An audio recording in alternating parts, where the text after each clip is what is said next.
You are looking at Julian's pronunciation guide, where we look at how to pronounce better some of the most mispronounced words in the world, like this other curious word. But how do you say what you're looking for today?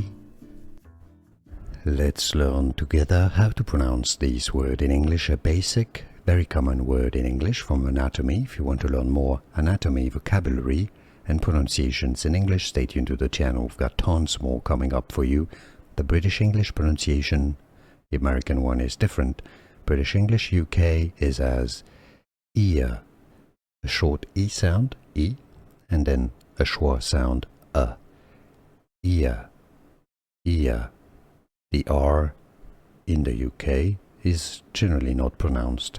In American English, however, the pronunciation is as ear. Ear. For the plural, you just add a Z sound or a Z sound. British English pronunciation, ears. American English, ears. And now you know. Did you get this? Let me know in the comments. Here are more videos on how to pronounce more confusing words and names too many mispronounced. Like this video if you found it useful. I appreciate your support. I'll see you soon and thanks for watching.